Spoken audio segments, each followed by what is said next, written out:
Hello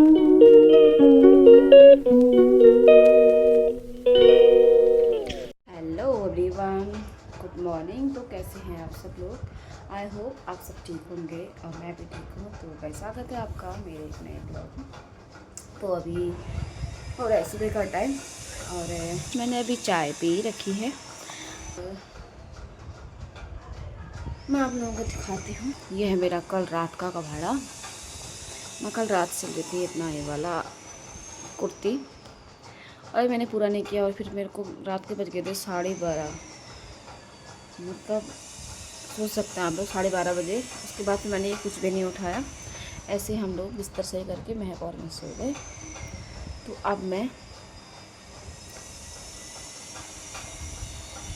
अब मेरा जो ये वाला कुर्ता है जो मैंने मशीन पे लगा रखा है, इसको मुझे पूरा करना है। फिर मैं इसको आज करती हूँ पूरा, फिर दिखाऊंगी आप लोगों को इसका ओवरऑल लुक। तो गाइस बने रहेगा आप मेरे ब्लॉग में। पहले मैं कर देती हूँ अपने घर की सफाई, उसके बाद मिलती हूँ मैं आप लोगों से इस कुर्ती के साथ। तो उसके बाद चले गए थे हम अपनी दीदी के वहाँ लगे थे ये अच्छे अच्छे फूल। तो मैंने बना ली इनकी वीडियो। थोड़ी देर वहाँ रुकने के बाद फिर हम लोग आ गए थे अपने घर। तो गाइस यहाँ पे बन रही थी आज मेरे कच्चे आम की चटनी, जिनको मैं लाई थी अपनी दीदी के वहाँ से। और ये मैंने अच्छे से छील लिए थे, उसके बाद धो लिए थे। फिर इनको मैं काटने लगी थी और हल्के हल्के अंदर से अब पीले भी होने लग गए, क्योंकि अब आमों का सीज़न। अब आम मतलब ऐसे रखे रखे भी पक जाते हैं। तो फिर भी मैंने ये सोचा कि चटनी बनाई देती हूँ उनकी। वैसे खाने लायक तो नहीं थे क्योंकि बाहर से बहुत पक्के हुए थे, पर अंदर से थोड़ा थोड़ा येलो येलो दिख रहा था। तो मैंने इनको काट लिया था।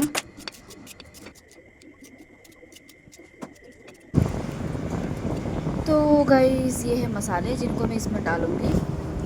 तो मैंने यहाँ पे रख दिया था तेल गरम होने के लिए। तेल गरम हो गया था, उसके बाद मैंने डाल दिए इसमें सारे खड़े मसाले। तो मसाले अच्छे से तल चुके थे। उसके बाद मैंने इसमें डाल दिए आम। तो इसको थोड़ा सा चलाने के बाद फिर मैंने इसमें डाल दिए थे पिसे हुए मसाले। और पिसे हुए मसालों में मैंने दही डाला था, हल्दी पाउडर, धनिया, गरम मसाला, सब्ज़ी मसाला और नमक। तो फिर मैंने ऊपर से डाल दिए थे इसके करी पत्ता, जो मैं अपनी दीदी की वहाँ खिलाई थी, ये भी मैं इसके वहाँ खिलाई थी आज। और फिर इसको थोड़ी देर मैंने चलाया। उसके बाद मैंने इसमें डाल दिया पानी मैंने डाला इसमें 3 कटोरी, क्योंकि आम मेरे लगभग 6 आम थे, तो इतने पानी में पक जाते हैं। उसके बाद फिर मैंने थोड़ी देर इसको चलाया। फिर मैंने इसको ढक के रख दिया पकने के लिए।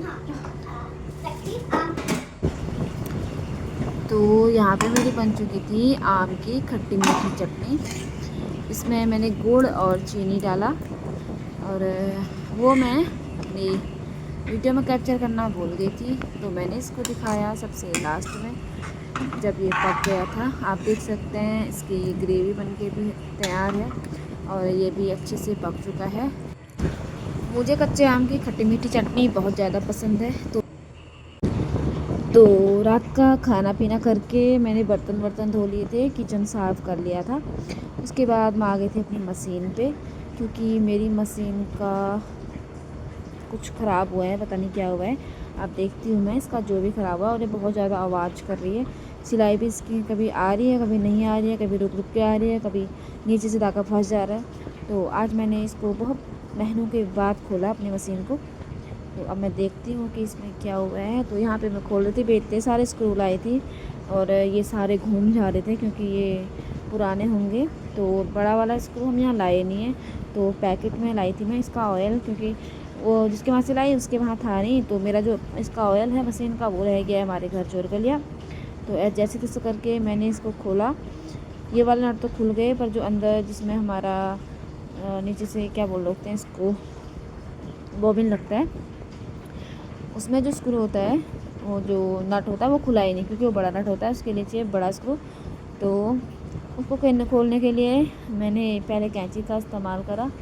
उसके बाद मैंने महक से मंगाया चाकू। तो फिर ये ला गई थी चाकू, कभी बोलते चल ले आ, कभी बोलते नहीं आ, तो मुझे समझ में नहीं आ रहा था इसको मैं कैसे खोलूँ।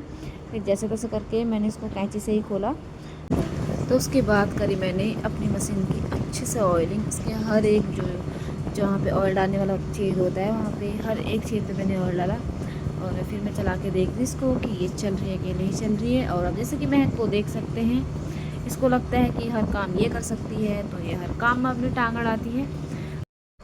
तो मशीन की सफाई मेरी हो गई थी और उसके जो अंदर के नट बोल्ट होते हैं उनको कसने के बाद मैंने मशीन को रख लिया था उसके डिब्बे पे, मतलब जिसमें मशीन रखने वाला होता है, डिब्बा नहीं। तो उसके बाद मैंने करी मशीन के बाहर की सफाई। जो मेरे ऑयल बचा था उसमें थोड़ा कपड़े में लगा के पूरे मशीन की बाहर की सफाई कर ली थी। अच्छे से सफाई करे मैंने इसके बाहर की, उसका हर एक मतलब जो बाहर से जो होता है जहाँ जहाँ धूल बैठी रहती है तो वो सब साफ़ करा।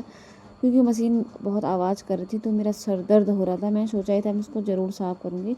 तो यहाँ पे मेरी मशीन हो चुकी अच्छे से साफ़। फिर मैं देख रही थी इसमें सिलाई मार के कि सिल रही है कि नहीं सिल रही है। तो मेरा मशीन जो है वो अच्छी सिल रही थी। तो इसका ये जो हैंडल होता है ये हो गया था टाइट। फिर मैंने खुद भी इसको चलाया। यहाँ पे मैं कर रही थी अपनी कैंची को साफ़, क्योंकि कैंची में भी अंदर से जंग लगा है। इसमें पता नहीं कैसे लगा, ये महक के काम होंगे। ये मेरी कैंची से कुछ भी काट देती है, ये टेप भी काट देती है, डबल साइड टेप भी काट देती है अपनी। ये कुछ भी खिलौने खेलना हो तब भी काट लेती है। तो इसने मेरी एक कैंची ख़राब करके वो मैंने इसी को दे दी है। और अब इसकी नज़र मेरी इस वाली कैंची पे भी है, तो इसको तो मैं इसको देने से रही। तो गाइस यहाँ पे मेरी कैंची फिर इसका आगे का हिस्सा नहीं चला था तो वो भी इसका चलने लग गया था। फिर मैंने यहाँ से अच्छे से सफाई करके पूरी मशीन को यहाँ पे फिर मैंने इसको पैक कर दिया था। तो मुझे याद आया कि मैंने अपनी कुर्ती सिल ली है, तो फिर मैं उसको ला गई थी आप सब लोगों को दिखाने के लिए। यहाँ पे मैंने इसका बनाया है कॉलर वाला नेक, जो मैंने बना लिया था कल रात ही। और फिर मैं इसको दिखा रही थी आपको, और बताना मुझे मैंने कैसे सिली है। इसके मैंने 3/4 इसके मैंने बनाए हैं स्लीव्स। पूरा लुक इसको पहन के दिखाती हूँ मैं आप लोगों को। मैंने ये कुर्ता पहन लिया था और मैं आप लोगों को दिखा रही थी। तो पहन के ज़्यादा अच्छा लगता है। कोई भी चीज़ ऐसे हम दिखाते हैं तो उतनी अच्छी नहीं लगती, पर पहन के हमेशा चीज़ अच्छी लगती है क्योंकि तब वो फिटिंग हुई रहती है। तो ये है इस कुर्ती का ओवरऑल लुक। इसको मैंने रखा है फ्रंट ओपन। ये है इसकी बैक साइड। आप लोग बताना मुझे कि आपको मेरा कुर्ता कैसा लगा। तो गाइस इसी के साथ मैं अपने इस ब्लॉग को एंड करती हूँ। बना रहेगा आप मेरे ब्लॉग में। तो मिलते हैं कल आपसे एक नए ब्लॉग के साथ। तब तक के लिए बाय बाय।